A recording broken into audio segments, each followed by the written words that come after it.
കുവൈറ്റിൽ ഫ്ളാറ്റിൽ തീപിടിച്ചുണ്ടായ അപകടത്തിൽ മരണമടഞ്ഞ പാമ്പാടി സ്വദേശി സ്റ്റെഫിൻ എബ്രഹാം, കുറിച്ചി മലകുന്ന കിഴക്കേടത്ത് ശ്രീഹരി പ്രതി, പായിപ്പാട് പള്ളിക്കച്ചിറ കടുങ്ങാട്ടായ പാലത്തെങ്കിൽ ഷിബു വർഗീസ് എന്നിവരുടെ കുടുംബങ്ങൾക്ക് സർക്കാർ അനുവദിച്ച ധനസഹായം സഹകരണ തുറമുഖ ദേവസ്വം വകുപ്പ് മന്ത്രി വി.എൻ. വാസു നേരിട്ടെത്തി കൈമാറി. സർക്കാർ സഹായമായി 5 ലക്ഷം രൂപ വീതവും വ്യവസായി യൂസഫിൽ നൽകിയ 5 ലക്ഷം വീതവും, federation of Kerala association in north America നൽകിയ 2 ലക്ഷം വീതവും, വ്യവസായി രവി പിള്ള നൽകിയ 2 ലക്ഷം രൂപ വീതവുമാണ് ഓരോ കുടുംബത്തിനും കൈമാറിയത്. കുവൈറ്റിലെ ദാരുണമായ സംഭവം, തീപിടുത്തം, അതിൽ മരണമടഞ്ഞവരുടെ ആശ്രിതർക്കുള്ള ധനസഹായം ഇന്ന് കോട്ടയം ജില്ലയിലെ 3 വീടുകളിൽ എത്തിച്ചു കൊടുക്കുകയാണ്.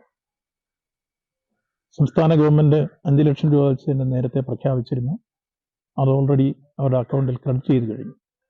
അതുകൂടാതെ ലുലുവിൻ്റെ യൂസഫ് അലി പ്രഖ്യാപിച്ച 5 ലക്ഷം രൂപ, രവിപ്പിള്ള പ്രഖ്യാപിച്ച 2 ലക്ഷം രൂപ, ഒക്കാനായുടെ 2 ലക്ഷം രൂപ, അതോടൊപ്പം തന്നെ മേനോൻ പ്രഖ്യാപിച്ച 2 ലക്ഷം രൂപ, ഇതെല്ലാം നോർക്ക വഴിയാണ് വിതരണം ചെയ്യുന്നത്. നോർക്കയുടെ പ്രതിനിധികൾ എത്തിച്ചേർന്ന് ഞങ്ങളെല്ലാം ചേർന്ന് ഇപ്പോൾ ഈ തുക മരണമടഞ്ഞവരുടെ ആശ്രിതരെ ഏൽപ്പിക്കുന്നതാണ് രാവിലെ തന്നെ.